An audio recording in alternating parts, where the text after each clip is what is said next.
한국의 삼성과 밀접한 관계를 맺고 있다는 베트남에서 다소 무리한 결정을 내린 것이 논란이 되고 있습니다. 바로 삼성 디스플레이의 주요 직원들이 베트남에 입국이 매우 어려워진 상황이 되어버린 것입니다. 삼성전자는 베트남의 스마트폰 등의 주요 생산 거점이며 미중 무역전쟁으로 인해서 탈중국으로 수혜를 받습니다. 그러나 베트남식의 결정은 민주주의적 기술 발전에 우려를 낳고 있다고 현지 업계를 통해 전해지고 있습니다. 구체적으로는 삼성 디스플레이의 700여 명의 엔지니어가 베트남의 올레드 모듈 생산 라인 개조에 투입되어야 하는데 베트남 당국이 못 들어가게 하고 있는 것입니다. 베트남의 비자도 문제고 각종 상황이 중요 설비 작업에 지연을 낳습니다. 베트남 온라인 매체 VN 익스프레스에 따르면 주 베트남 한국 대사도 현지 언론사 기자들과 만나서 삼성이 생산 라인 가동을 위해 전문가 1000명을 베트남으로 데려올 필요가 있다면서 전문가 엔지니어들이 늦게 오면 베트남 삼성 공장에 큰 손실이 발생할 수 있다고 전했습니다. 베트남 당국은 신규 노동 비자 발급을 사실상 중단하는 등 한국에 대해서 강한 비자 정책 등을 실시 중으로 일각에선 베트남과 중요한 경제 관계를 갖는 한국에 과도한 조치라는 의견이 제기되고 있는 상황입니다.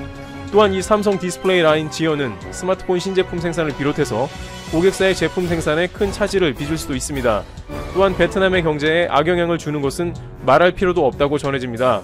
바오비엣 증권은 베트남 주요 경제 세 부분이 영향을 받아 경제 성장률이 6.8%에서 6.5%로 하향 조정될 수 있다고 했습니다. 이러한 경제 성장률의 상당한 부분을 담당하는 삼성전자를 베트남 측에서는 좀 더 오픈해야 한다는 의견이 나옵니다. 또한 결국 이러한 베트남의 행동은 삼성전자가 추후에 베트남에서 사업을 확장할 때 다시 한번 생각을 하게 되는 경우도 나오고 있습니다. 베트남의 사회주의적인 일괄 결정과 한국 당국에 대한 지나친 과응 대응을 염두에 봤을 때 삼성 입장에서는 제품 생산 및 공급의 원활한 흐름을 중요시하여 극도로 위험을 피하는 스타일이기 때문에 앞으로 대베트남 투자의 축소 혹은 다른 곳으로의 이전도 장차 생각해볼 수 있는 문제라는 의견도 나오는 것이죠. 실제 일본의 경우 이번 수출 규제 건으로 인해서 삼성의 반도체 주요 물품의 공급을 꺼리자 일부 라인에서는 부품 소재 등을 국산화하여 점진적 탈일본을 하는 동시에 제품 수급의 안정을 도모할 것이라는 의견도 나옵니다. 베트남도 이와 비슷하게 투자를 퍼붓기에는 사업적 리스크가 크다고 판단될 수도 있다는 것입니다. 중국도 중국 당국의 자국 제품 밀어주기와 불법으로 제품을 카피하고 단가를 후려치는 등 삼성전자 스마트폰 공장이 결국 문을 닫게 되는 단초를 제공했고 삼성 모바일은 작년에 중국을 떠났습니다. 그러나 이것이 중국 지역 경제를 망가뜨려 결국 중국에 더 큰 피해가 생긴 결과를 낳아버린 것입니다. 베트남에서 가장 젊은이들이 들어가고 싶어하는 직장인 삼성전자에 대한 이러한 뉴스는 한국 입장에서는 더욱더 베트남에 대한 당혹감을 안겨주고 있습니다. 박항서 감독 등 최근 수년간 양국 간에 좋은 관계가 형성된다고 봤는데 삼성에까지 이러한 면에서 과도한 조치는 한국에 실망을 안겨주고 있다는 여론이 우세한 상황입니다. 국내 네티즌들은 이번 베트남 관련한 상황에서 다소 어렵더라도 해외보다는 국내 생산 라인을 많이 늘리거나 충분히 검증된 해외의 장소가 아닌 경우에는 과도한 투자는 리스크를 안고 가야 한다는 의견을 제기하기도 했습니다.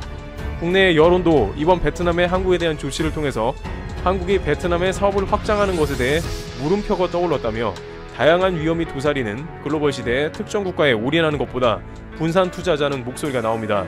앞으로 삼성이 베트남에서의 사업을 어떻게 펼쳐나갈지와 베트남 당국의 대응에 아베가 17일 기자회견에서 아사히 신문의 기자에게 공격을 했습니다. 자신에게 면 마스크 2장에 대해 뼈 때리는 질문을 했다는 이유로 말이죠. 아사히 신문 쇼핑몰에서 면 마스크 2장에 3,300엔에 판매하죠. 일본 정부의 면 마스크는 공짜고 재고가 넉넉한데도 말입니다. 라고 빈정거린 것입니다. 결국 이 말이 자기 무덤을 스스로 부지런히 판게 돼버렸습니다. 오늘은 이 소식과 아베노마스크의 후속 보도와 관련된 이야기들을 정리해봤습니다. 처음에는 아베의 기자회견에서의 공격이 있고 나서 폭리를 취하고 있는 악덕 언론사가 아베에게 반격을 당했다 라는 식으로 기사화가 되었고 일본인들도 아사히 신문사를 향해 비난을 퍼부었습니다. 그런데 사실 아베가 언급한 마스크는 오사카부 이즈미 오오츠시에 있는 섬유업체 오츠모직에서 생산한 것으로 판매 정가가 3,300엔입니다. 아사히 신문의 통신 판매 사이트는 특별한 기업들을 지원하기 위해 만든 것으로 수익은 전혀 없는 구조입니다. 1917년에 창업한 노포 섬유업체인 오츠모직에 의하면 마스크는 총 4층의 구조로 되어 있으며 목화는 의료용 수준의 원료를 사용해서 150회 세탁해 사용할 수가 있다. 직원 15명이 하루에 최대 1,500세트를 만들고 있다 라고 소개했습니다. 결과적으로 아베는 멀쩡한 기업을 언급함으로 지금 욕을 바가지로 먹고 있습니다. 마이니치 신문뿐 아니라 일본 언론들이 이 회사를 방문 취재하고 사장을 인터뷰하면서 계속 보도가 이어지고 있습니다. 사장은 황당하고 너무 슬프다. 목화로 만든 마스크는 꼭 필요한 사람이 있다.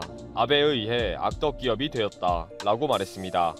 주간 여성 프라임에서도 특집 기사로 아사히 마스크의 진실을 실었습니다.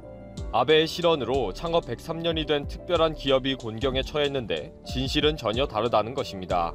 기사에서는 아베의 마스크는 중국산 재료로 만들었지만 아사히 마스크는 일본에서 생산된 목화로 만들었다. 아베의 마스크는 원가가 78엔이지만 아사히 마스크는 150번 사용이 가능하니까 1회 사용 시에 11엔이 원가이다 등의 일본 주부들의 반응을 만나보았습니다. 그리고 결론으로는 오츠모직은 일본의 자랑스러운 제조기술의 결정체인데 일본의 총리가 비아냥거렸다로 매듭지었습니다. 게다가 이 마스크는 오사카부 이즈미오 오츠시와 상공회의소가 마스크 부족을 해소하기 위해 3월 초에 섬유의 거리에 있는 섬유 업체들에게 직접 제작을 호소해서 만든 것이었습니다. 시와 상해 홈페이지에는 이 제품은 꼭 필요한 사람이 있습니다. 103년의 노포 기업인 오츠모직이 일일이 손수 제작한 제품입니다. 계속 빨아서 사용이 가능하고 환경 친화적입니다. 라고 소개되어 있습니다. 많은 언론들이 이 진실을 기사화하기 시작하면서 상황은 완전 반전되었습니다.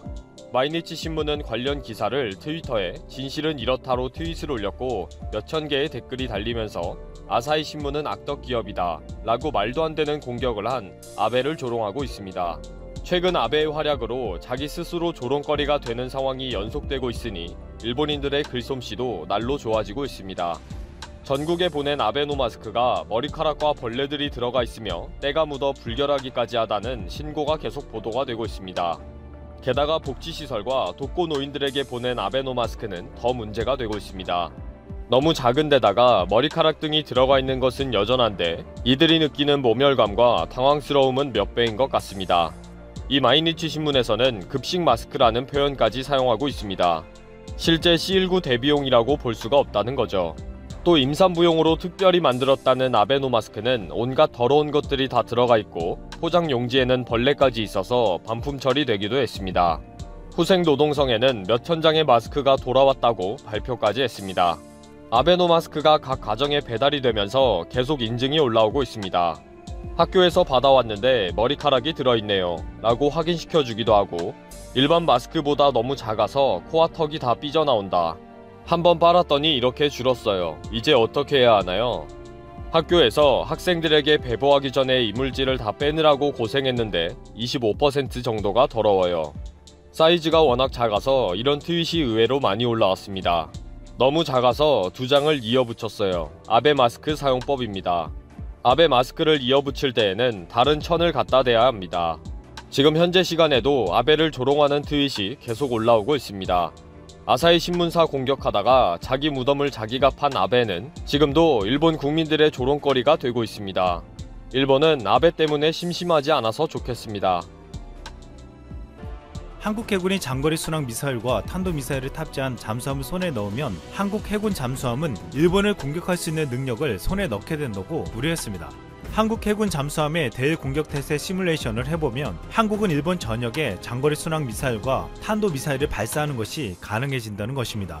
현재 핵잠수함을 보유하고 있는 나라는 유엔 안보리 상임이사국인 미국, 러시아, 중국, 영국, 프랑스 5개국 및 인도와 브라질 총 7개국에 불과합니다. 한국 해군이 원자력 잠수함을 손에 넣으면 몇 안되는 잠수함 보유국 대열에 합류할 수 있다는 것입니다. 이미 지난 2003년 노무현 정권에서 핵 잠수함을 건조하려 했으나 여러가지 문제로 자초된 바 있습니다.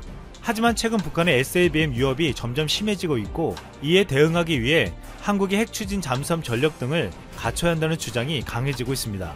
군사 전문가들은 북한의 SLBM을 방어하기 위해서는 북한 잠수함 기지 앞에 오래 잠항할 수 있는 핵 추진 잠수함을 배치해 북 잠수함을 추적 감시하고 북 잠수함이 미사일을 쏘기 위해 발사관을 열면 즉각 어뢰로 격침시켜야 한다는 주장을 해왔습니다. 북한이 지난 2일 신형 잠수함 발사 탄도미사일 SLBM 북극성 3형 시험 발사에 성공하면서 북한이 연말 목표로 한 3000톤급 신형 탄도미사일 잠수함 개발을 완료하면서 SLBM 3개에서 4개를 탑재할 수 있는 능력을 갖게 되며 이는 동북아시아 군사 안보 판도를 바꾸는 게임 체인저가 될 수 있다고도 보고 있습니다. 이 때문에 군사 전문가들은 북한 탄도미사일 잠수함을 감시하려면 물속에 오랫동안 고속 기동할 수 있는 핵 잠수함 외에는 대안이 없다고 주장하고 있는 것입니다. 전문가들은 핵 추진 잠수함 3개만 갖고 있으면 북한 잠수함을 완벽히 감시할 수 있다고 말하고 있습니다. 해군의 자주국방 네트워크의 연구 영역 결과에 따르면 핵 잠수함은 7년 안에 1조 3천억 원에서 1조 5천억 예산으로 국내 개발이 가능하다고 합니다. 한국은 세계 5위권인 원자력 기술력이 있기에 가능하다고 했습니다. 과거 한국이 핵 잠수함을 개발하려 했을 때 미국은 강력하게 반대했지만 최근 북한의 SLBM 미사일 개발로 인해 미국도 한국의 군사전력 강화를 허용하고 있습니다. 미국은 북한의 위협에 한국의 미사일 탄도 중량과 미사일 사거리 제한을 풀어준 바 있습니다. 이 같은 환경적 요소들은 한국이 지금이야말로 핵 잠수함을 가질 수 있는 적기라고 보고 있습니다. 일본은 2019년 군사력 순위에서 2단계를 뛰어오르며 한국보다 앞선 6위를 기록했습니다. 아베 정권은 일본이 군대를 가지고 전쟁을 할 수 있는 나라로 만들겠다며 헌법을 바꾸려고 하고 있습니다. 또다시 군사 대국화를 꿈꾸고 있는 것입니다.